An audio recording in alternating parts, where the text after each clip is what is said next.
Amém. Amém e amém. Gente, a gente vai começar hoje uma sequência, algo como uma série de mensagens. Eu tenho preocupação quando eu digo uma série, porque uma série dá ideia de sequência, né? Mas são mensagens relacionadas à família. Um tema que está ficando opaco nas famílias. Está ficando, sabe aquela coisa que tem que limpar bem o vidro para poder enxergar? Aquele banheiro que tem aquele chuveirinho elétrico que fica, né, para enxergar tem que limpar. Quando está dirigindo na chuva, o meu carro, o teu não, né, mas o meu carrinho, velho, quando anda, aí a gente tem que botar a mão do lado de fora para o bichinho ficar limpo, porque às vezes não fica direito. Quando a gente fala de família, que é uma coisa tão essencial, a gente começa a perceber uma certa opacidade, um certo nebulado, sabe? As pessoas ficam receosos de falar de família. E o tema que nós escolhemos para esse mês, que é o mês da família, na Igreja Batista, o mês de maio é o mês da família. É que mais que uma alternativa, é um plano de Deus. E eu vou pedir para vocês, quem é que tem família aqui? Todo mundo tem família, né? É de uma família, tem família. Então eu vou pedir de vocês que repitam que a tua família é um plano de Deus. A minha família é um plano de Deus. Todo mundo, tá bom? A minha família, mais uma vez, a minha família é um plano de Deus. Falem com convicção, a minha família é um plano de Deus. E é. Não é uma invenção, não é um jargão de crente, sabe? Tipo, paz seja contigo, varão, como eu falo. Não, não é um jargão, uma coisa que todo crente usa. A família é um plano de Deus. Filhos, netos. Ah, mas a gente sempre fala de família, lembra de filhos e netos, né? Marido e mulher, irmãos, relação entre irmãos, a posição da mãe, a posição do pai, os filhos, a relação entre eles é plano de Deus, projeto de verdade. Não é um cacoete de crente religioso, não, é certeza. É uma certeza tão consolidada que Deus escolheu, e aí está também no tema do nosso mês, né? Da nossa campanha, que o próprio Deus escolheu uma família para Jesus nascer. E eu coloquei isso lá. Deus escolheu uma para que seu filho nascesse. Ele escolheu uma família. Ele escolheu um pai adotivo. Já é uma família meio alternativa, né? Porque José não era pai adotivo. E Maria era mãe daquele jeito, que concebeu pelo Espírito Santo de Deus, virgem. Essa percepção de família que Deus escolheu, duas pessoas, e disse, vocês são bem-aventurados. Ele não disse que vocês, por serem bem-aventurados, vão receber. Vocês se tornaram bem-aventurados porque receberam o dom da família. Bem-aventurado, Maria, você. Na teologia a gente chama de Maria de Theotokos. É o lugar onde nasce Deus. É uma conjectura para dizer que Maria, não, mesmo sem ser mãe biológica, porque não tem gene dela ali, não tem gene, né, materno dela, na pessoa de Jesus Cristo, porque ela foi concebida pelo Espírito de Deus, existe a mulher que fecunda, que concebe, que dá à luz, que gesta durante 9 meses o Filho de Deus. Então essa família que Deus escolhe, no Novo Testamento, para dar o start que nós queremos, para falar de Jesus Cristo, nossos dias, na família, nasce com Maria José. Maria e José. Um pai, uma mãe e uma criança. Eu vou pedir para vocês abrirem as Bíblias em Lucas, o Evangelho de nosso Senhor Jesus Cristo, segundo Lucas, no capítulo 2. O verso que nós usamos para o tema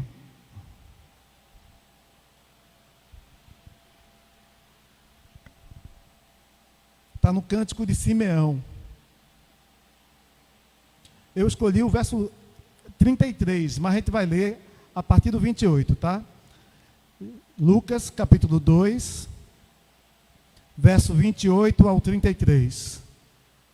Lucas, capítulo 2, verso 28 ao 33. E aí a gente vai entender, a partir da percepção de pessoas de fora, de pessoas de dentro do núcleo familiar, o conceito de família que nós vamos trazer por esses dias, por esse mês de maio, essas 5 semanas de maio, que serão as semanas que falaremos de família. Verso 28. Simeão o tomou nos braços e louvou a Deus, dizendo: agora, Senhor, podes despedir-me em paz, ou pode despedir em paz o teu servo, segundo a tua palavra. Porque meus olhos já viram a tua salvação, a qual preparaste diante de todos os povos, luz para a revelação aos gentios e para a glória do teu povo de Israel. E estavam, aí o verso 33, o pai e a mãe do menino, admirados do que dele se dizia. E estava José e sua mãe se maravilhavam das coisas que dele se diziam. Na minha versão tem o pai e a mãe do menino. O pai e a mãe do menino. É um conceito de família, que a gente chama de família nuclear. Por que está tão embaçado hoje falar de família? Porque começou a surgir dentro da própria sociologia, que é uma ferramenta, uma ciência que deve ser usada como ferramenta que analisa as relações humanas. A sociologia analisa as relações interpessoais e serve como base para uma série de outras coisas, algumas outras relações. Existe uma sociologia até bíblica para a gente analisar, antropologia bíblica. A gente começa a entender a relação do homem com Deus e de Deus com o homem. A sociologia é uma ferramenta importante. O problema é que a sociologia está sendo usada como bula. Sabe bula de remédio? Receita de bolo. A sociologia não está sendo mais usada como uma ferramenta, mas sim como uma regra. Eu tenho um amigo professor de teologia, que é sociólogo, uma pessoa que eu admiro profundamente, e que ele guarda as devidas proporções da teologia, da filosofia, da sociologia, sem entender nenhuma dessas como sendo a regra. Todas essas ciências sociais, ciências da psicologia, ciências filosóficas, elas têm a sua importância como ferramenta para o entendimento de certas dinâmicas das relações das pessoas. Mas isso não quer dizer que ela seja a régua.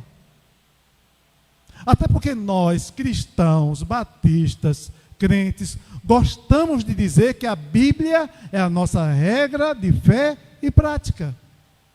Se a nossa Bíblia, a palavra de Deus, é a regra de fé e prática, por que eu tenho que usar outros elementos como regra?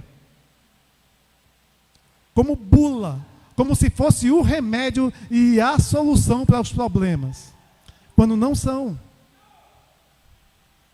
Tudo tem o seu devido lugar, tudo tem a sua devida utilidade, de nada a gente descarta. Um teólogo, um pastor, um padre, ele não descarta a ciência. Pelo contrário, ele precisa valorizar a ciência, mas sem entrar nela como sendo a única regra. Porque senão a gente torna verdade o que pessoas formularam a partir de coisas que já existiam. Porque quando a gente analisa a relação de um homem e de uma mulher, a partir da sociologia, a gente começa a analisar certos comportamentos. Quando a gente analisa a partir da psicologia, a gente começa a analisar a partir de certos pensamentos, que é natural e diferente em cada um desses grupos, homem e mulher. Quando eu começo a analisar a partir da antropologia, eu começo a analisar a questão histórica e tudo mais. Cada um tem um papel, e eu não posso descartá-los. Mas, como eu falei, não são a regra. Tanto não são, mas infelizmente, ou felizmente, existe um troço que a gente chama de hermenêutica, que é a forma como nós lemos as coisas. A hermenêutica é a ciência que faz com que nós leiamos algo e venhamos a entender. Para eu entender a partir do que está escrito, eu preciso ter um entendimento anterior. Para eu falar de Jesus Cristo, eu estou lendo a Bíblia. Tem uma passagem que é muito comum, e a gente já falou ela aqui uma vez, que está vindo um eunuco lá de Jerusalém, e Filipe, Jesus Cristo já tinha morrido, já tinha ressuscitado, o Espírito Santo já tinha descido, e Filipe é levado para um lugar, saiu de Samaria, é levado para um lugar, e nesse lugar ele encontra o eunuco na sua carruagem, e dizem que ele era o tesoureiro, né, um grande chefe da rainha de Sabá, da área do Egito. Era um homem importante, provavelmente um homem. E esse, por ser eunuco, um homem, né, mas estava lá na sua carruagem, lendo o livro de Isaías, e em determinado momento ele diz, do que é que ele está falando, o profeta Isaías? Ele está lendo. Ele estava lendo. E a gente muitas vezes lê e não está entendendo o que está escrito, precisa de ajuda. E aí ele pergunta a Filipe, quem é que vai me dizer? Como é que eu vou entender se ninguém me explica? Aí ele diz, ele conta a história de Israel, conta a história toda do povo, fala de Isaías, quando Isaías faz a profecia e diz, está vendo? Ele não está falando dele mesmo, ele está falando de Jesus Cristo que viria. Então, a hermenêutica usa os elementos que temos, as ferramentas que temos para entender determinadas coisas. Aí, quando eu disse que era um problema, algumas hermenêuticas, é porque algumas coisas, às vezes, são tentadoras para a gente. Eu li um sociólogo na faculdade chamado Karl Marx. É muito debatido. Muito debatido. Pessoal, tal. Eu li o Capital de Marx. Não li muita coisa, não. Mas tem uma coisa que ele não fala, é sobre família na história dele. Ele não fala sobre família, mas tem uma pessoa depois dele que escreve um livro que fala da origem das famílias, fala da propriedade privada e do Estado. A origem das famílias, propriedade privada e o Estado. Por que eu estou rolando por aí? Para você a gente vai chegar. Por que eu preciso falar disso? Para a gente entender que muitas das coisas que a gente briga hoje, briga por conta de uma leitura equivocada. A gente discute porque a gente lê uma rodapé ou lê um pedacinho isolado e começa a brigar. As pessoas brigam porque não estão conseguindo entender. E perde a humildade porque o Google diz que elas são fera. O Google diz para essas pessoas que elas são feras. Elas não precisam de esforços, de jeito nenhum, para que se esforçar? Passar uns 3 meses lendo um troço daquele. Para que eu tenho que ler tanto um livro morfado do século XVIII? Misericórdia. Mas, para entender o que esse cara falava, eu precisava ter lido. E ele, não mesmo sem falar, ele deixou algumas notas. E um aluno dele, chamado Friedrich Engels, escreveu um livro, esse livro que eu falei. A origem da família, a propriedade privada e o Estado. Quando ele começa a falar, dá uma pegada, porque ele esculhamba com a família. Ele escracha com a família de um jeito, de uma forma tal, sem entender as nuances e sem querer entender. Ele faz uma análise histórica e diz que a mulher, na família, é uma serva, é uma escrava. E o homem é um déspota. E os filhos são servos também. E são treinados, doutrinados equivocadamente para serem déspotas também, e as mulheres escravas também, e viram um ciclo vicioso, e parece que a ideia de família perde o sentido. Para que eu quero viver num negócio desse? E as pessoas que leram, sem interpretar direito, disseram, está vendo? Está vendo? Que desgraça é uma família. As pessoas que leram, sem entender o contexto real, começaram a dizer que é uma desgraça, que é um problema, e que não vai ter melhora, só destruindo e fazendo outra coisa no lugar da família. E aí surge o conceito de famílias alternativas, coisas alternativas, para experimentar, para você entender qual vai ser a boa. E se houver alguma dúvida, alguém já leu, tem essa dúvida de conversar, venha conversar, a gente bate um papo, senta e vamos ler o livro de novo. Mas a pena que se tem, a pena que eu tenho, é que homens dotados de muita inteligência escreveram uma coisa há uns 200 anos atrás, e foi sendo transformado aquele telefone sem fio. Sabe quando você começa a dar um recado aqui e que chega lá do outro lado de outro jeito? Você fala aqui, o negócio aí vai cochichando no ouvido de um, aí quando chega aqui já chega outra informação totalmente destituída. E o que aconteceu foi exatamente isso. Pessoas mais do Google, mais dos Face, sabe, das pescas de informações rápidas do Google, começaram a ler essas coisas e não leram tudo. E por não lerem tudo, destruíram o essencial. Porque família, além de tudo, família, além de um plano, é uma agência onde nós aprendemos a nos socializarmos. Jesus Cristo aparece na Bíblia, em Lucas, como o filho de José e o filho de Maria. E os textos sagrados dizem no capítulo 2 de Lucas, se você tiver paciência em casa, eu recomendo que tenha. Porque o que acontece? Do jeito que na família as coisas acontecem todos os dias, a Bíblia passa para a gente que aconteceram com Jesus Cristo. A Bíblia aponta para a gente que Jesus Cristo teve conflitos, não com os pais, e não deixou de ter, quando ele com 12 anos dá uma fugidinha e fica lá no templo. Vocês entendem que a origem de tudo que seus filhos fazem está em vocês? A origem dos comportamentos dos filhos estão nos pais. A origem dos meus comportamentos estava nos meus pais. Vocês concordam que até o jeito de andar, de falar, os filhos pegam dos pais?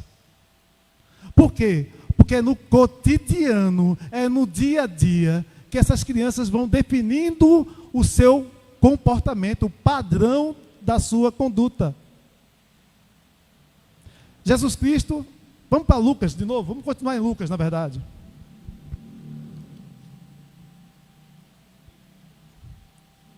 Lucas capítulo 2. Quando Simeão faz esse cântico que a gente chama de Nunc Dimittis, ou seja, o senhor já pode me despedir agora, porque eu já vi a salvação, ou seja, já posso morrer, porque eu vi Jesus. É mais ou menos isso que ele diz. Ele diz, lá no verso 41, Lucas 2, 41, e eu queria que vocês lessem isso com calma, e olhassem o verso 41 na Bíblia de vocês ou ali. O que é que tem ali? Ora, todos os anos iam seus pais a Jerusalém à festa da Páscoa. Opa! Eles iam e deixavam o menino? O menino ia junto. Jesus ia junto. Como é que o menino aprende a ir para a igreja? Como é que uma criança aprende a orar? É responsabilidade da escola dominical ou do pastor? Não. Uma criança, um filho ou uma filha, aprende a orar quando vê a mãe e o pai orando.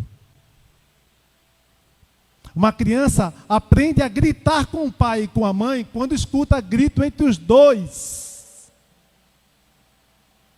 Os comportamentos da gente replicam nas crianças que elas estão ávidas para aprender, estão prontas para aprender. É terreno fértil, é solo fértil para aprendizado. Uma criança, ela repete os atos dos pais, a proporção em que ela identifica nos pais a autenticidade no que estão fazendo. Uma criança aprende a mentir quando vê os pais mentindo, ou banalizando a mentira. E essa relação percebe-se já com Jesus Cristo. Anualmente, estava lá, os pais iam anualmente, todos os anos para Jerusalém, para a Páscoa, todos os anos. Detalhe, Mateus relata que Jesus, quando nasce, depois das visitas dos reis magos, não, a gente não sabe nem se são reis, né? Dos magos, que José tem um sonho e desaparece e vai para o Egito. Passa um tempo lá até que Herodes morra, fica o outro Herodes, o filho. Mas, enquanto está lá, não se tem notícia do que ele fez. O que se relata é que quando ele volta, Jesus está numa idade que a gente chama de, no judaísmo, de filho do testemunho. Eles fazem uma festa chamada Bar Mitzvah. Quem lembra o nome de Barrabás? Filho de Rabás.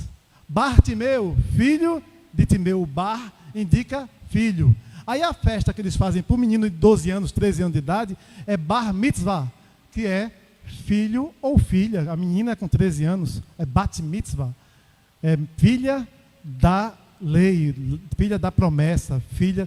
E os filhos são da promessa quando os pais entendem isso. E aí a criança com 12 anos, na tradição judaica, ela passa a ser chamada de adulto, maduro. Porque ele já consegue ir para o templo, ele já consegue realizar certas coisas, ele é responsável pelos atos, porque ele aprendeu com os pais. Ele aprendeu a orar, aprendeu a Torá completa, ele já sabe de cor os 5 primeiros livros da Bíblia. Ele já sabe. Por que que hoje é diferente? Eu lembro que quando eu tinha uns 5 anos de idade, a gente foi para o Piauí. Eu acho que na época tu estava na PE, não era, Nele? Meu pai servia com Natanael, na Polícia do Exército. E meu pai foi transferido para o Piauí, do Batalhão de Engenharia e Construção. Mas aí foi quando eu comecei a perceber algumas coisas com mais nitidez. E eu notei que meu pai comprou um monte de livro. Eu não tinha a menor ideia para que aquele livro todo, mas depois eu fui descobrindo. E eu ganhei muito livro. Aquelas enciclopédias, aquelas coisas todas, e comecei a ler. Muito novo já. E foi importante, porque mesmo sem ele, porque ele aprendeu a ler com 14 anos de idade. Meu pai aprendeu a ler com 14 anos de idade. Devido a toda uma história de vida também muito complexa. Mas ele entendeu que precisava de alguma forma ser um exemplo diferente para o filho, mesmo com todos os problemas que ele carregava. E é por isso que quando eu olho para cada um dos irmãos que estão aqui, eu consigo enxergar uma história por trás, uma família por trás, problemas advindos de outras histórias. Ninguém é um ser completo sozinho, você não é. Eu não sou Carlos sozinho, eu já falei sobre isso aqui uma vez. Eu tenho as informações que eu recebi de familiares. A importância de se ensinar aos filhos, todos os dias. Por quê? Porque é no cotidiano, e aí é onde entra a história. Eu falei a expressão família nuclear. Antigamente, as famílias eram compostas por várias pessoas da casa. E aí não era só a casa como a gente tem hoje. Era um sítio, aí tinha vizinho, prima, não sei o que lá. Quem morou em sítio aqui sabe mais disso do que eu. Né? Tem sítio aqui, tem casa, Nádia sabe disso, tem parentes, né, numa área de sítio, aí tem primo aqui, tem irmão ali, na outra casa, outra aqui, outra ali. E só que na época, antes, na idade, até a Idade Média, essas casas eram comuns. Então, um funcionário era a família, Um escravo era a família, era da casa. Com a Revolução Industrial, quando as pessoas começaram a trabalhar para as empresas, a casa era resguardada. A casa ficava fechadinha. A pessoa morava, trabalhava na firma e voltava para casa. E geralmente as casas pequenininhas, só era pai, a mãe e os filhos. Aí chamavam de família nuclear. Com isso, ou a partir disso, todas as coisas aconteciam dentro daquela casa, no dia a dia. Geralmente o pai ia trabalhar e a mãe ficava com uma responsabilidade superior. Parem para pensar. Parem para pensar. O pai tem uma liderança, que a gente chama de liderança capaz de manter, dar sustento, né? Ela é uma liderança, mas é uma liderança só de provimentos. Mas a liderança da mãe é complicada, porque essa chega a ser científica. A mãe tem que conhecer e harmonizar o emocional dos filhos, o emocional das crianças, o emocional do marido quando chega do trabalho, o dela próprio, harmonizar a casa, controlar as coisas. É mais difícil, eu acho que é superior, inclusive. E elas ficavam dentro das suas casinhas e as coisas aconteciam no cotidiano. Vem cá para nós. Só é família quando tira foto na festa de aniversário de alguém? Não, né? Só é família quando tem aquela feijoada da família toda reunida. Ah, família, tira aquela foto, todo mundo sorridente, é uma bênção, não tem problema, tudo light, tudo tranquilo. Não é. Família aparece no dia a dia. Família se desenvolve no dia a dia. O meu emocional e o emocional dela só se estabiliza no dia a dia. A gente se conhece no dia a dia. Família. Vocês que levantaram a mão e disseram, eu tenho uma família. Vocês se conhecem no dia a dia. Conhece aquele jeito mal educado do marido, ou o jeito mal educado da mulher, do filho. E aí vocês vão tentando equacionar o jeito de pensar de um e de outro, para que isso se equilibre e se torne uma convivência saudável.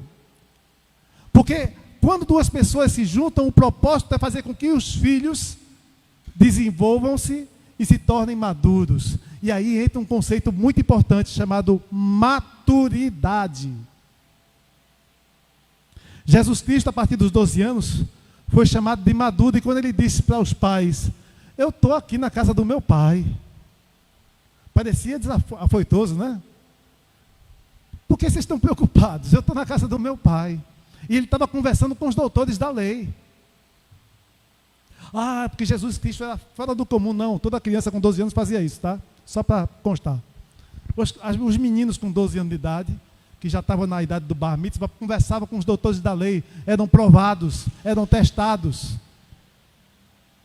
Você, pai e mãe, desenvolva a maturidade no seu filho, e maturidade é saber lidar no cotidiano com as coisas, com as ferramentas do dia a dia, ao ponto de não precisar mais de pai e de mãe. Maduro só está aquele que consegue conduzir o cotidiano da vida dele, sem precisar de pai e mãe em cima.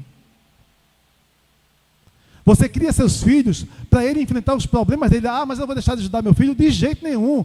É para ajudar realmente. Mas quem conduz os problemas deles é ele. Porque ele se disse maduro e o bastante para fazer uma outra família. E ela se diz madura o suficiente para fazer uma outra família. E quando se arrogam disso, são capazes de enfrentar as consequências. Você preparou, não preparou? Você não é pai e mãe?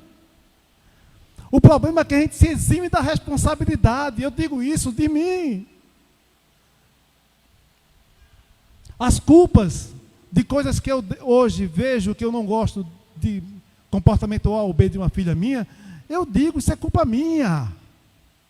Porque não fui o pai presente. Porque ela sabia que eu estava embriagado. Responsabilidade. Agora, vê que maravilha. vê que reconstrução, vê que elaboração. Assim como Jesus Cristo nasce numa família em que o pai não era o pai, era um pai adotivo, a mãe. Jesus Cristo faz uma transformação e prepara esse homem que era o bêbado e que não era presente para se tornar esposo de uma mulher que pudesse estabilizar emocionalmente e hoje tentar de alguma forma ajudar essa jovem, essa criança, essa jovem hoje. Deus dá a oportunidade a vocês, por isso que família é plano de Deus. A tua família, Marluce e Marcos, é plano de Deus. A tua, Nádia e Francisco, é plano de Deus. O Diácono Cardoso, os seus netos são plano de Deus. Ayla é plano de Deus, Gleicinho e Jaide. Plano maravilhoso de Deus. E vocês estão desenvolvendo um conceito de família maravilhoso. Maravilhoso, com maturidade, com consciência da responsabilidade de ser pai e ser mãe.